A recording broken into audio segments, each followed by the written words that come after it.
Hi guys! Welcome to my YouTube channel. Aquí estoy, Superestrella Internacional, Joe. I don't know if it probably is. Let me turn the car off. Hopefully that noise isn't annoying, but I don't really know if it is or not. So I guess when I watch the video, I'll see if it is. I got boba! You know me. I got the strawberry fruit tea, mango popping boba. I think this is a really good combo. The problem with this place, this roll tea place, is that it's a little too sweet for me. Just a little bit too sweet. Actually, it's a lot too sweet.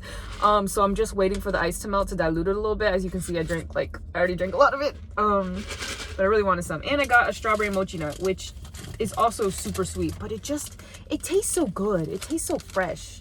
Like the strawberry frosting on it, or whatever the heck is on it, is so good too, because you can just see the little bits of strawberry in it. It's just so good. Like, I'm a weak person. I'm weak. I've told you guys, I'm very easily influenced. But I wanted to talk to the class today about, oh my god, look at my hair today. I did the bunny ears. I haven't done them in a long time. My strands here. I have my face sticker, and I'm wearing my new, you can barely see them. Like, this is not the hair / outfit to wear these earrings with, but I wanted to wear them so badly. So here they are. I love them. I'm obsessed with them. Thank you. What's her name? I never would have tried this style without first seeing it on this actress. I forget her name. I don't remember her name, but she's from she plays Katara on the Avatar show. I just kept seeing her press interviews. The girl always looked amazing, and I took notice of her earrings. And they tied really well into her native culture, and I was wondering if there was like a Latin American version of that, especially since, I don't know, I really want to dive into that. I was thinking a lot more about going back to, I don't know if I actually will at this point in time, but I really want to in the future, going back to school to learn about world cultures and learn a little bit more about my mom's native history in Honduras. I don't know, I just really want to know more about that, because I've noticed I noticed recently, I'm like, oh, I'm actually into history. Like, culture, history, language. I'm actually into those things. And I feel like I've always known that, but I just never said it out loud, especially the history one. Because when I was a kid, my favorite genre of book was historical fiction. Without a doubt. Like, my favorite book was on the molasses, like, flood that happened in Boston. I don't know where it happened, because I forget, I haven't read that book in a long time. But also, I just really loved a lot of some of my favorite books are historical fiction. But yeah, I don't know, I just want to learn a lot about like different cultures' history, because I feel like my United States education, on top of having a United States education, I had a Florida education, which is like low tier, very bad, not good. Yeah, no, I really want to learn more, so I would like to go back to school to learn about that. Yeah, I don't know, that was such a really interesting tangent I just went on. That was really interesting. I wanted to talk about, I'm here at Target, by the way. I've been sitting in my car for an hour listening to music, kind of maladaptive daydreaming. I do that a lot, but it's bad for my car. I looked it up. I found out that like it runs a greater risk of like CO2. You actually, when you're running the gas at the same time, like you're basically wasting fuel. But I need the car's like, you know, vibes when it's on and stuff. Like, I have lights installed down here, and I have like really good speakers, except for this one, it keeps going out, which is making me so upset, because I paid to have new speakers installed and this one keeps going out. Anyway, hopefully I get that fixed at some point. What was I talking about? Oh, I was gonna talk about flop eras, because I've been in one for a year, and let me tell you how humbling it is, because you really do, you cannot rely. I mean, I feel like I never did, but I mean, there was definitely a sense of expectation that I would not flop for this long. I just kept thinking I'll bounce back, I'll make money like I used to, I'll have opportunities like I used to. Things are definitely not the same. And when you've been in a flop era for that long, it's very easy to lose hope. It's very easy to like give up. Just recently I found out some of the creators I became mutuals with, some of the creators that I've just like spent a lot of time watching in the beginnings of TikTok, because that's my main platform. They quit. They had like 1 million followers and they quit because they gave up. It just wasn't panning out. Like, nothing was coming from it. And I'm like, oh my god. everyone's allowed to do what they want, and if that's the best thing for you and your mental health and what you need to focus on, do it. But for me, I see so much opportunity. Like, even if only 500 people view my video, that's 500 different perspectives.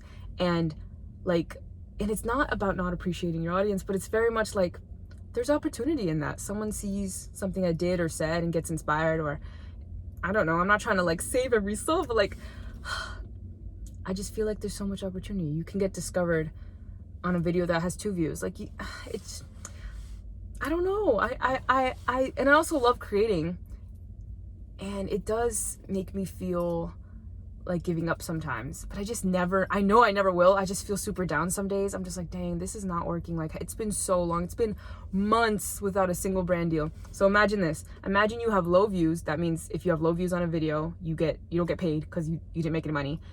On top of getting low views and not getting paid from TikTok, low views equals no brand partnerships, because they're like, oh, you don't have engagement, you don't have views. So you're not getting paid from TikTok, you're not getting brand deals. What are you getting? You're getting nothing. And it feels like sometimes a waste of time, but I just don't see it that way. I feel like it's always an investment, especially when I put in time and energy into it. I try my best not to spend money to make videos, but sometimes I do. But I just try to be creative and bring new things. And it can be really, really terrifying to not know where any of this is going. Ugh. I just feel like hopeless sometimes, but that hope always comes back. Rest assured, even when I'm feeling hopeless, I still be making content. Always. I don't know. I feel like it takes a long time to be an overnight success. I truly believe in that.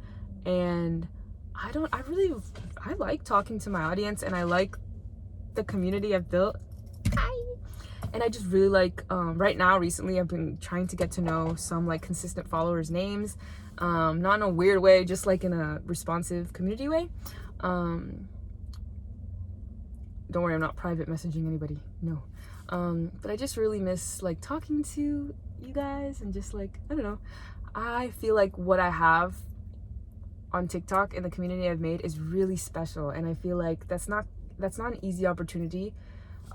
Especially for my follower count, that's not an easy task to accomplish. So I'm so grateful. Ugh, I could cry. I don't care. Obviously I care about the view count, or, you know, because it means that sometimes this lifestyle of just creating content is not sustainable, which was kind of my problem even when I was getting a lot of opportunities and brand deals. I just felt like, oh, I need to get a job so that I can be out in the world. Otherwise, I'm kind of tempted to just stay home, which I did, and not leave and just make content. And I don't talk to anyone. I don't leave my house. And when you're making that amount of money, I would definitely choose to DoorDash / Instacart things versus going out and actually being in the world. Of course, I always made plans with friends over the weekend. I always made plans with my family. But it was very like isolating, and I'm very happy about the job I have now, because now I'm surrounded by people. Now I'm a paraprofessional, and there's a group of us. There's a group of aides. Majority are a lot older than me, but like, it's a chance to talk to people, and I really enjoy that versus being a substitute and I had no one to talk to. It was just kids, which isn't bad, but you can't be friends with kids. You know what I mean? You can't really. Anyway, you get it. But I just.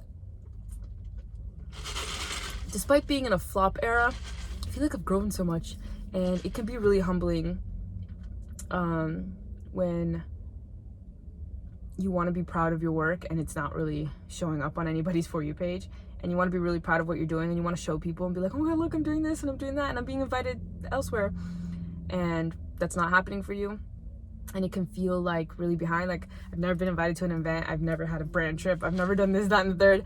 But the opportunities that did come to me, I'm so grateful. Like, and it's not over. I just really, really feel that. I don't know. I believe it so much that it's been a year without consistency on TikTok. It's been a year without going viral. And I still believe, I believe my turn is coming up, I feel. On top of never truly wanting to be an influencer or a TikToker, like a traditional one. That was never really the goal. The goal was discoverability. The goal was to like get on the entertainment scene. You know what I mean? There was always a stepping stone. Like even back when I was 16 and I was making YouTube videos, I'm like, someone has to see this. Someone has to like put me in a movie. But I don't know, I still believe in that. And hopefully I'm not being delusional. Like, but I don't know. I feel like I work hard and I feel like the content I make nowadays is far better than what I used to. So I believe in it. I don't know.